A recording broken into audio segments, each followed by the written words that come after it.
Welcome in everyone to the second episode of From Campus to Competition podcast. I'm your host Carter Howard, and joining me here today is Point Park baseball player Jordan Campbell. Remember to go back and watch episode 1 if you missed it, where I interviewed Point Park softball player Remy Coy. Also remember to like, share, comment, and subscribe as new episodes are on Tuesdays at 7 o'clock Eastern Time on YouTube, Spotify, and Apple Podcasts. So Jordan, how are you doing today, my friend? Pretty good, pretty good. Thanks for Yeah, no problem. So are you a big podcast listener? Do you have a favorite podcast? asking. I do not. I'm not a big podcast guy at Okay. So how did you first get interested in playing baseball? all. Started when I was about 6. I started with t-ball, and then well, it was between soccer and baseball, and baseball kind of stuck at that point. So yeah, I kind of just stuck with Right. I can kind of relate to that because I started playing baseball when I was in Little League. I didn't start till later though when I was in fifth grade, but I always grew up playing baseball. That was always my favorite sport to play. it. So, what is your favorite part about playing baseball? More so just being in the moment and just having fun with it. Because there's a lot of people that like to look at a more technical approach to baseball and lose the fun in it. And just having fun, you'll see that results kind of like tend to take care of themselves at that point in What is the most valuable lesson that baseball has taught you? time. Just be a good person. Be a good person, meaning be a good teammate and being a good player for your coaches. Because in the end, there's more to life than just baseball. And learning those skills that I've learned from coaches passed down and other players that I played with. Um, Baseball isn't forever, but you know your how do I say this? Your attitude towards life kind of takes on from Right. Would you say, or is there like a most valuable lesson that baseball has taught you? that. Always be humble, always, because there's always going to be, no matter how hard you work, there's always somebody better than you. There's always going to be somebody smarter than you. But if you just stay true to enjoying the process, learning the process, and taking every day as a lesson, then you'll never fail if you just learn from every single day. Right. So, during your time at Point Park, what was it like for you balancing classes, practices, and games? That wasn't hard at all. Um, Being a student athlete for my whole life kind of prepared me for it. So it wasn't really anything, out of the ordinary. Just do the work and just turn it in, and you'll get a C if you just do your homework. So I mean, just being a good student as far as studying and making that time for studying and knowing the balance of baseball and school, it really helped a lot. Right. I know how important that is. You want to get all your work done. You want to make sure you get good grades and you want to pass all your classes. I know sometimes at Point Park can be tricky because sometimes certain students are required to take like your 6 to 9 classes. So I know at certain times it can be difficult. Has your perspective on baseball changed during your time at Point Park? Yeah, it has. Coming from junior college that was very highly ranked nationally, we were very result driven, and coming to Point Park, we weren't very family. Well, sorry, let me back up. My JUCO, we weren't very family oriented. Here, it's more so family first, baseball second, and results come that way. So, coming from my JUCO, I would definitely say that I was very self self driven as far as I need to do this, I need to do this, I need to do this. But rather playing for Point Park, it was more so I have a family around me.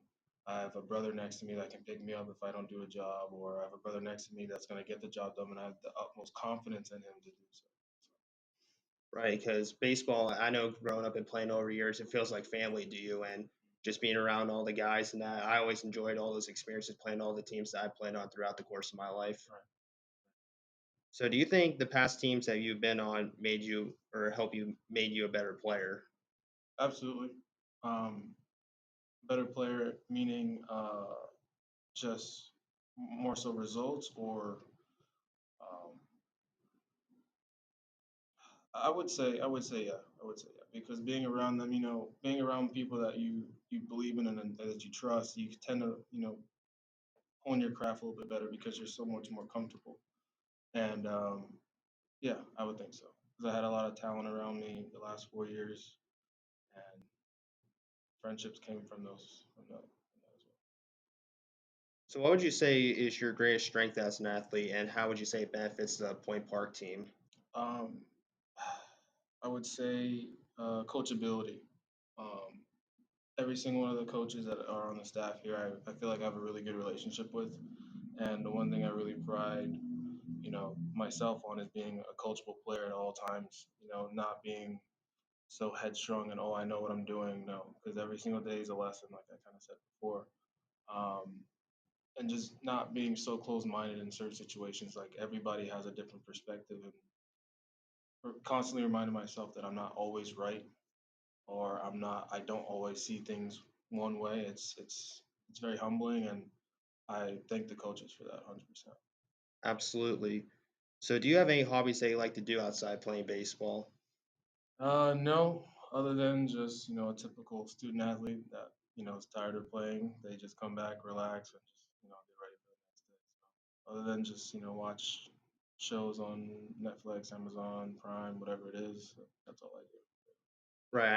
I know you guys have like a lot of double headers back to back. I know it can be a lot. Hmm.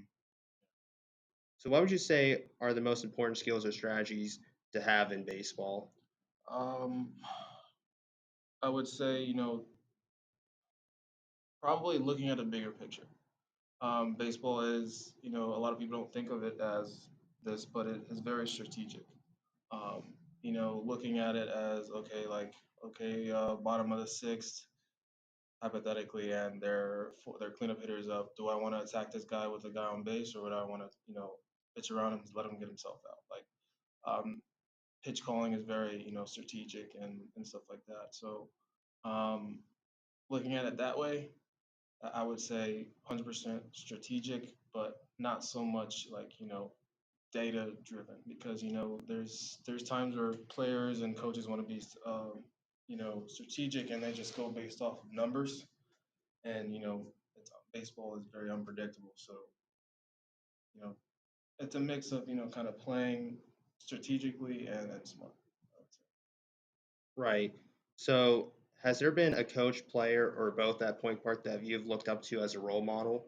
Absolutely.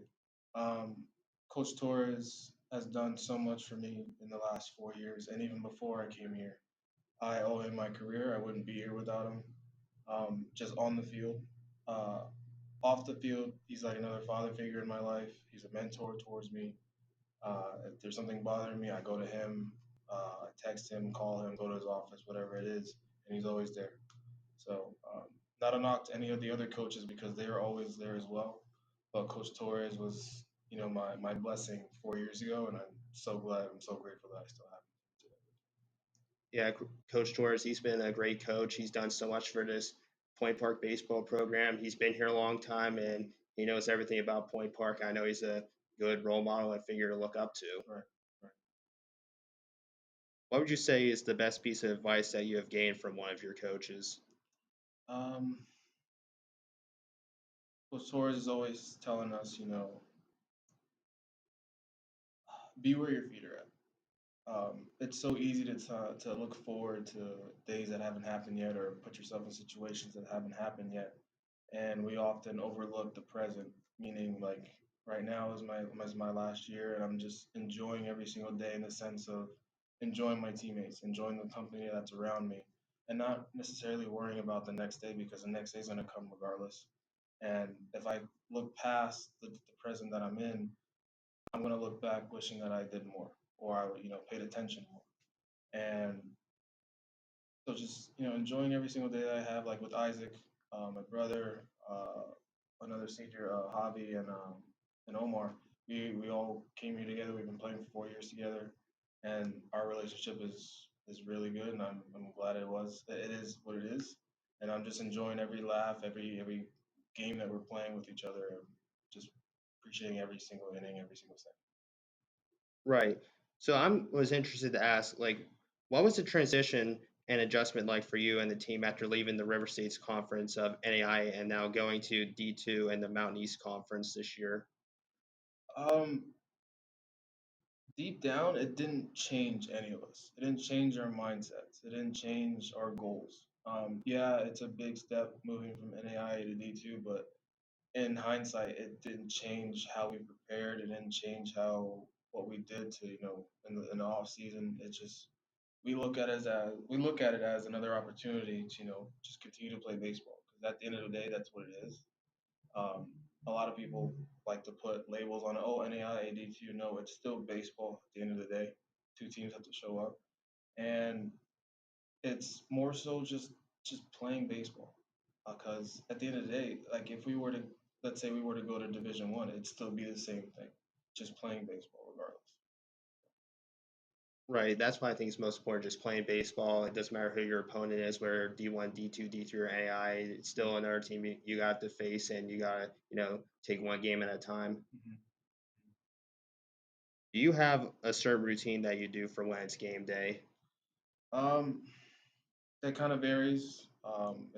If we're home, then I make sure I kind of wake up in the morning. Just I try to stay off my phone as much as I can. As far as routine, I make sure that you know, I I don't want to say I'm superstitious, but I just try to keep the routine the same as far as waking up, getting ready, um, making sure that I do my due diligence as a Christian athlete in the morning before every game, and just get ready to play mentally. That's it. So, has there been an important lesson that you have learned from your time as a college athlete? Um, I would say just I would say probably just enjoying the moment because a lot of people like to think of, oh, I don't have a good career as a baseball player because I didn't hit a career 400 or I didn't hit like 200 hits. A lot of people don't understand that being a college athlete, you're part of the small percentage of people that are here and you've already won. So thinking it, thinking of a bigger picture, like, I'm here, I'm on a team, I'm playing, I'm very fortunate. That's all that matters. Sorry. Right, absolutely. I know it can be very difficult because not too many people get the opportunity to play college sports. There's only a small, percent of people that even get the opportunity to play at the college level. So I think that's important just to take it all in, and then you're part of a team, and you want to go out there and take care of business. Right. So going to school in downtown Pittsburgh here, are you a Pittsburgh sports fans or do you follow any other teams? Not a Pittsburgh sports fan at all. Born and raised in Miami or Fort Lauderdale, so I'm, diehard Florida Panthers, Heat, Dolphins, all of it. So not a fan of any Pittsburgh sports. Sorry. But being from Florida, now what would you say is your favorite team out of those four that you like to cheer on, root for the most out of them? Probably, probably gonna have to be the Dolphins, or if not that, then the Hurricanes football. Right. Do you have a profession or do you have like a favorite professional athlete of all time? Yeah. Um, I would say Chipper Jones from, he was an Atlanta Brave, and I grew up watching him with my dad because that's kind of how baseball started for me.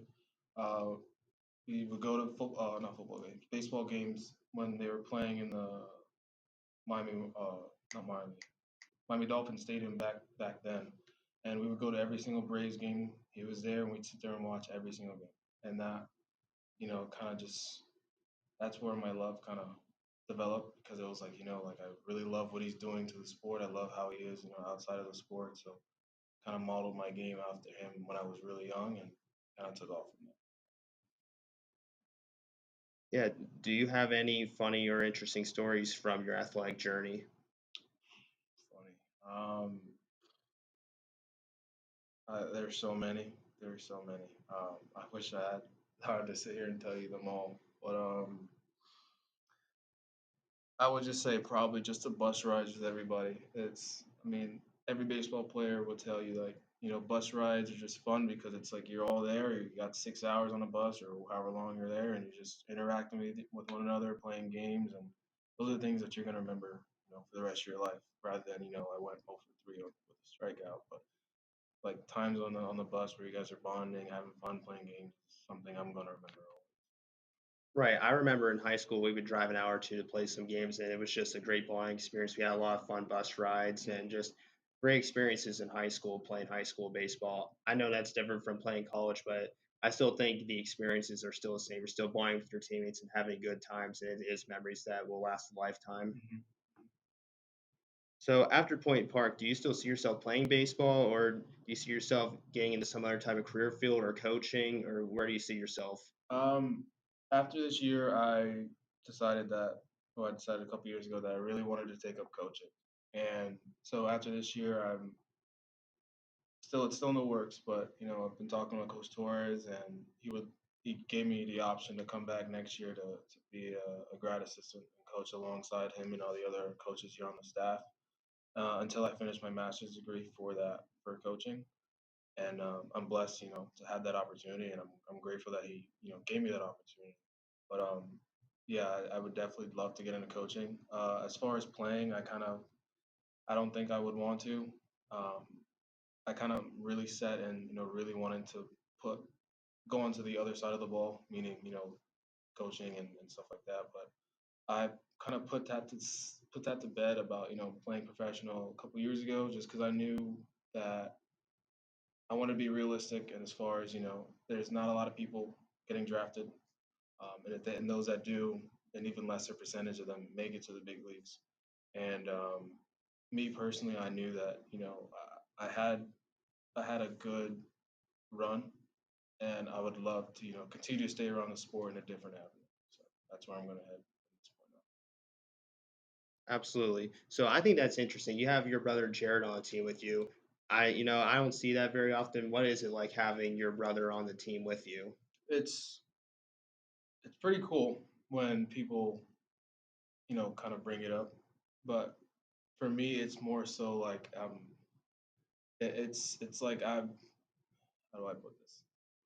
He's been on this. Obviously, we've been on the same teams forever, so it's like a bond where we know what's going on as far as how to help each other in certain situations. We we're constantly talking, like coming up with ideas on how to attack a certain pitcher, on how to um, on things we should do on the bases and stuff like that. But he just having him on the same team is a blessing. Um, we almost didn't end up that way on the same team. We almost split up our first year in college. Um, Seeing it now, I'm glad that it worked out. We stayed together because he is my brother, and it's an awesome, experience to share um, when you have your literal blood brother in center field while you're behind the plate, or he's in center field and you're DHing, and you see both the last names in the lineup, and you're like, oh, it's a mistake, but no, it's a blessing, and it's very I'm very fortunate that we've been able to play together for this Yeah, that's great. I know how important the brother connection is because I have a brother myself. long. So I know, but that's a really great that you're able to, been able to play on the same team all this time, and that I think that's a really great story. So do you have like a favorite baseball moment from your time at Point Park? Um, there's like I said, there's been so many moments that I can tell you, but recently I would say the feat that we completed as a team was when we won those 3 games in a day. Um, I can't tell you how mentally and physically exhausting that was. Uh, for me personally, I know everybody else can speak for themselves when they were exhausted, but just being a part of something that special um, is something I'm forever going to cherish. That the special group of people that we had on that team, and the fire that we had, and the magic, it felt like magic that we had during that day was unbelievable. And that's something that we all are going to cherish for the rest of our lives. And I mean, I'm going to talk about that for the rest of my life for sure. And just being a part of something that special it means a lot, and it's something I'm never going to forget. Right, absolutely. That's all part of those baseball memories. So when you go into a game, is it different for you when you're DHing or if you're also catching? Like, what is the difference for you going into that game? Um, I'll tackle the DHing part first. DHing more so the responsibility shift. Um, when you're just a DH, you have all the time in the world think of certain situations and think of ways of how am I going to get on base? What am I going to do? You have all the time in the world to see how a pitcher is attacking our lineup, and all the time in the world to make that adjustment, that mental adjustment. But when you flip from to catching, it's like your mind is split in two. You have to worry about pitch sequencing. I'm going to attack hitters, what I should call. I've got to make sure my pitcher's working. My pitcher's working in certain areas. I got to make sure that he's okay. I got to make sure he's composed. And then I got an earpiece of coaches telling me what to do and stuff like that. And then at the end of all that, you have to go take all the gear off and go hit and try to flip your mind over. Okay, what am I going to do? What am I going to do? So for me, uh, it's not very complex. I try not to make it as complex as it sounds, but naturally I feel like it's just a switch for me. So catching, I can go catch and listen and do all this stuff and do all this stuff, and then as soon as the third out's recorded, I can flip that switch to go. That's just me personally. Um, I don't find it be very difficult if you have the right way that you're going to go about it. But yeah, it can get a little bit overwhelming at times because you got to worry about so many different things and make sure everybody else is on the same page, and then you have coaches in your ear on the walkie, kind of telling you certain things. But yeah, I mean it's not overtaxing, but it's something. But it's I've kind of gotten used to it over the years. So.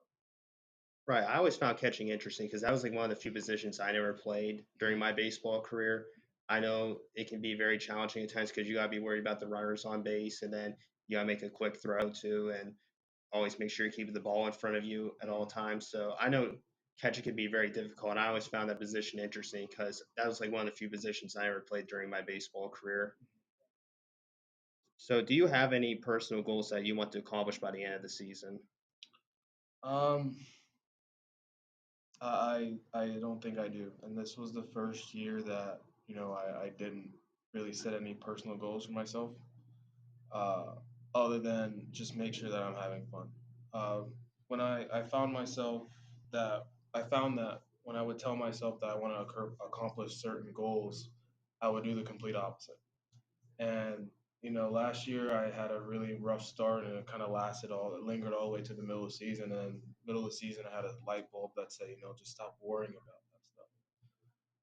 And I kind of, excelled at the plate.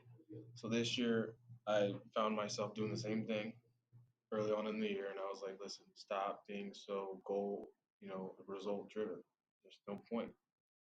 Stop trying to win a conference player of the week because it's gonna take care of itself if I just do what I have to do as far as having fun.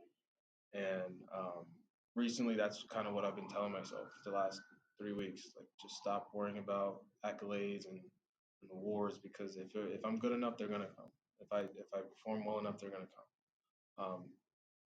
And if I'm just worried about not having fun and just worrying about all these other things, and I'm just gonna lose sight of what I really want to do this last year, which is have fun, enjoy the company around me, and just finish my last year strong.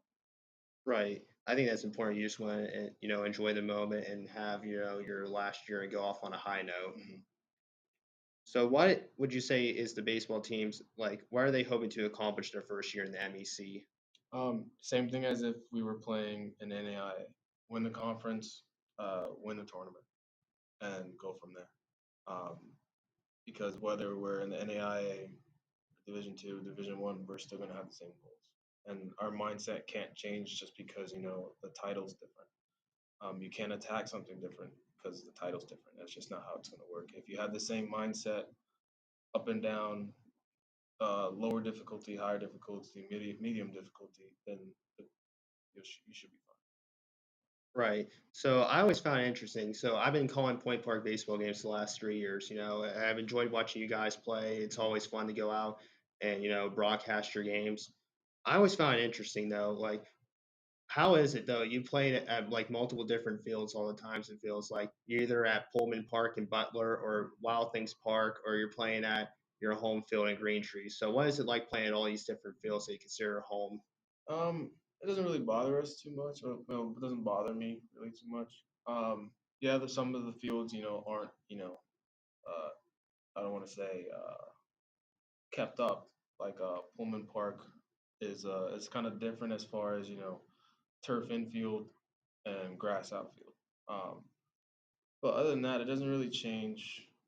You know, doesn't really change our view, really, or my view at least.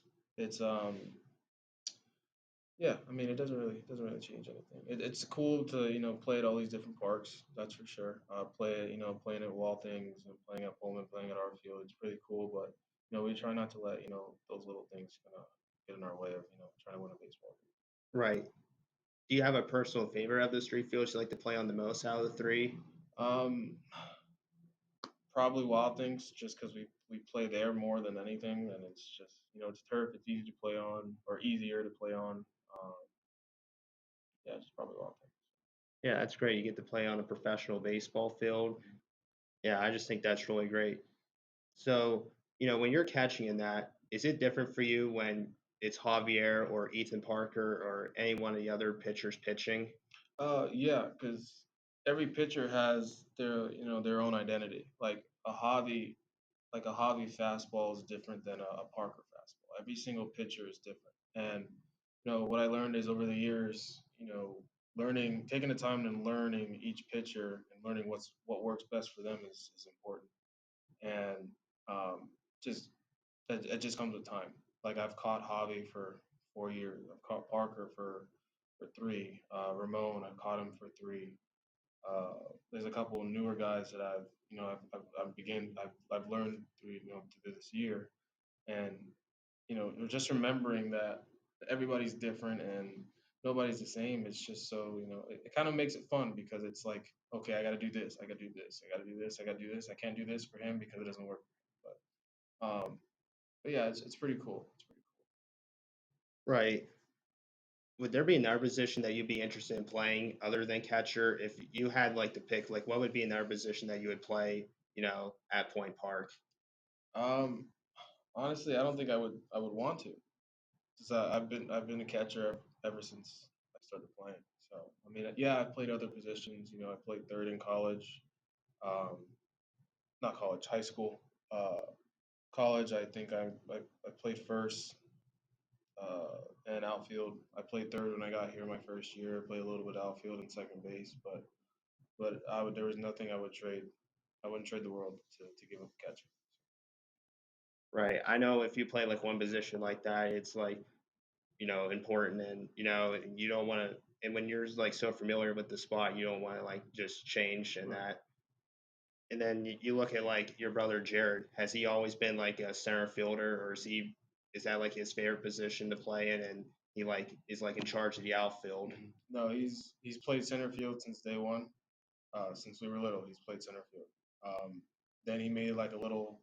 When we went to travel, they put him at short for like a year, and then they moved him back because they realized, hey, let's just put him out there. But he's been a center fielder his whole life, just like I've been a catcher my whole life, and we've always been, kind of looking right at each other our whole playing career with each other. So yeah, he's always been an outfielder.